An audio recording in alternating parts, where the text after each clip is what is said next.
Bem, pessoal, a gente vai conversar um pouquinho sobre a placentação nas diversas espécies de animais, no caso mamíferos, tá? Então, a gente sabe que existem mamíferos que não desenvolvem a placenta, tá certo? E a gente classifica eles no grupo dos prototérias. Então, esses mamíferos, eles põem ovos, é uma coisa diferente, né? Esses prototérias, os principais representantes deles são o ornitorrinco e a equínida. Esses animais, o que eles fazem? Eles põem ovos, que esses ovos ainda são meio moles, tá? E o seu desenvolvimento ainda começa no útero da mãe. Então, no momento da postura, eles apresentam um desenvolvimento correspondente a mais ou menos uns 2 dias de incubação, se a gente fosse ver o ovo de uma ave. Tá? E eles apresentam uma cloaca, como se fosse numa ave, certo? É o sistema digestório e o sistema reprodutor junto. Tá? Esses mamíferos, eles vivem normalmente na África e na Nova Guiné. A equínida, ela põe os ovos numa bolsa. E o ornitorrinco, ele põe o ovo no ninho. Tá? E como é que esses animais se alimentam? Eles não têm ejeção do leite. Né? A secreção láctea ela escorre pela glândula mamária e os filhotes vão lambendo e eles vão se alimentando desse leite, tá certo? Dessa secreção láctea. Não sei se a gente nem pode chamar de leite, mas é uma secreção láctea. E a eclosão desses ovos é bem rápida e o desenvolvimento desses filhotes é bem rápido também. Então, a gente vai ter também um outro grupo, que a gente vai chamar de metatéria, que a gente vai incluir principalmente os marsupiais, então vamos ter os cangurus, os koalas, os gambás, certo? A gente vai ter grandes ovos oligolestos, tá certo? E a gente vai ter aqui umas diferenças bem peculiares, tá certo? Esses animais, eles têm umas características anatômicas particulares. Por exemplo, as fêmeas, elas possuem 2 úteros, 2 vaginas laterais e uma vagina mediana. E os machos possuem um único pênis, mas esse pênis tem uma bifurcação lateral, uma bifurcação que vai se ajustar às vaginas laterais das fêmeas. Tá?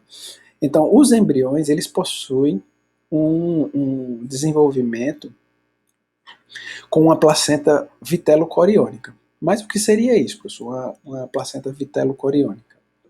Essa placenta vitelo-coriônica é um tipo de placenta que a conexão estabelecida entre a parede uterina e parte do córeo é limitada internamente pelo saco vitelínico, onde se desenvolveu uma ampla vascularização.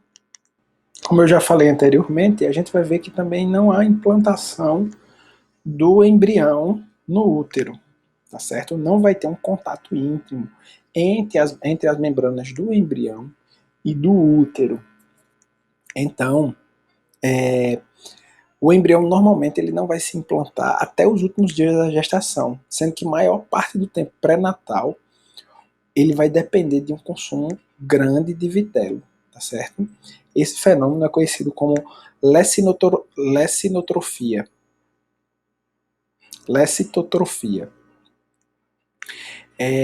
Esses embriões, eles se desenvolvem muito rapidamente, tá certo? Então, um gambá, após a fertilização, ele se desenvolve em cerca de 12, 13 dias, enquanto que um canguru, em algumas semanas, ele rapidamente se desenvolve. Outra coisa que acontece é que após o nascimento, esses animais eles vão diretamente para uma bolsa e lá se afixam, né, em um teto. E normalmente o número de filhotes é maior que o número de tetos, tá certo? E isso é uma estratégia normalmente para garantir o sucesso da prole, tá certo? Porque normalmente pode acontecer de alguns não alcançarem esse marsúpio, essa bolsa, tá certo? Então, os metatéria, eles vão, diferente dos eutéria, eles vão investir muito mais o gasto na lactação do que na troca de nutrientes através das placentas, através da placenta. Tá certo? A gente viu, por exemplo, no ser humano, nos cães, por exemplo, a troca da nutrição é tudo através da placenta, enquanto que aqui eles investem muito mais a troca o gasto energético é através da lactação. Partindo para o grupo eutéria, que é o grupo dos placentados verdadeiros, né? Nós chamamos assim os placentados verdadeiros. Esse grupo, nós vamos observar a presença da anidação, né? A implantação do embrião no útero, tá certo? A gente vai ver também que existem existem tipos de placentação, tá certo? Existem grupos de placentas, existem placentas indecíduas e placentas decíduas. As indecíduas que nós falamos são aquelas placentas que não sangram, né? Ou não há hemorragia durante o parto. Então essas placentas, as placentas indecíduas, nós vamos ter o tipo de placenta, né? A tipo epitélio coreal difuso, tá certo?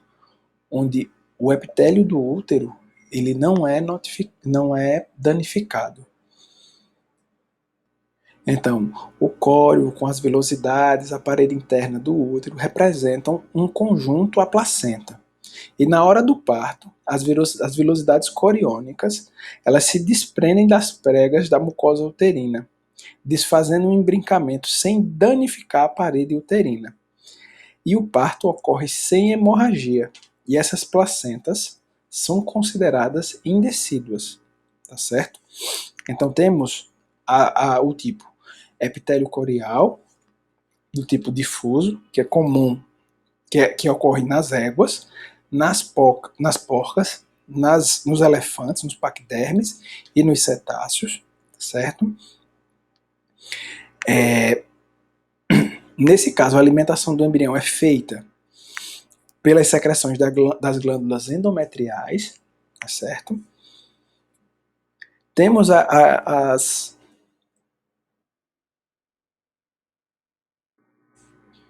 como a gente está vendo aqui, ó.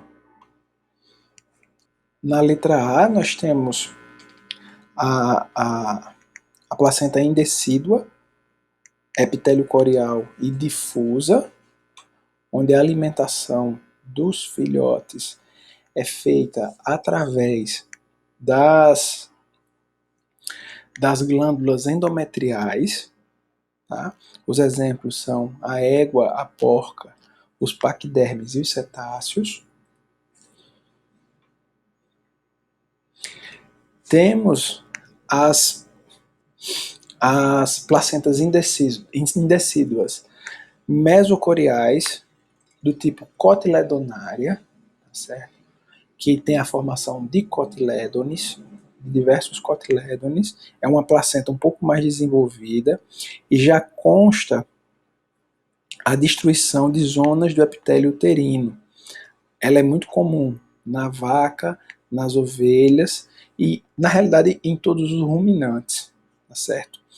Uma coisa importante nessas placentas, nesse tipo de placenta, é que quando os filhotes nascem, na realidade não há passagem de anticorpos ou quase não há passagem de anticorpos entre a mãe e o feto durante a gestação.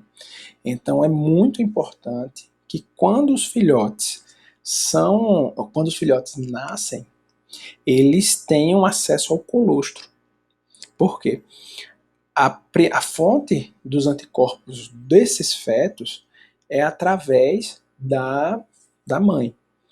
Isso devido a esse epitélio que é muito espesso. Esse epitélio que não deixa o contato, não deixa a passagem dos anticorpos da mãe para o feto, tanto nessa mesocorial quanto na epitélio corial. Então nós temos os exemplos aqui, certo? Da placenta difusa e da placenta cotiledonária. A gente vê os cotilédones, as carúnculas e os cotilédones. E temos as placentas decíduas. Essas placentas decíduas, nós vamos ver as endocoriais, certo? Que a gente vai ver do tipo zonária, que o trofoblasto destrói o epitélio e o tecido conectivo do útero, e os capilares da mãe conservam a integridade. Essas placentas, durante o parto, a gente vai ver que vai ter hemorragia. Tá? Então, a gente vai ver isso nas mulheres, a gente vai ver isso nas cadelas, certo? Nas gatas. Esse tipo zonária, a gente vai observar que as vilosidades coriônicas, elas se dispõem em duas fileiras,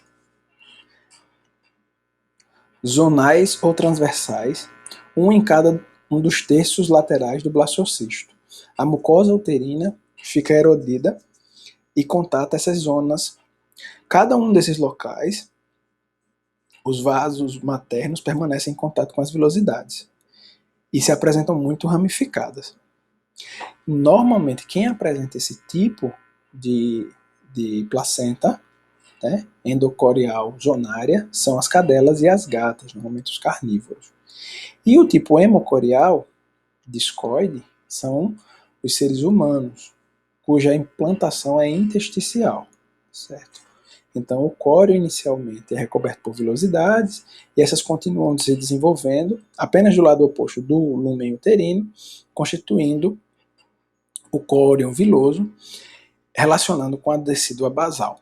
Do outro lado, as vilosidades vão evoluindo, formando o córeo liso, relacionando com a decídua capsular. E a parte funcional dessa placenta apresenta, portanto, um disco, sendo conhecida como placenta discoidal.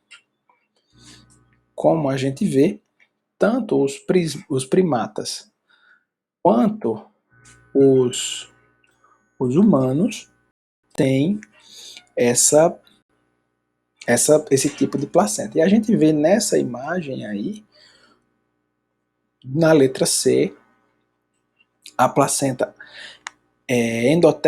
epitélio coreal do tipo zonária, tá? E hemocorial do tipo discoidal na letra D. E zonária aqui nos cães e discoidal na mulher. Bem, pessoal, hoje a nossa aula é isso. Qualquer dúvida é só entrar em contato conosco. Foi um prazer estar com vocês. Até logo.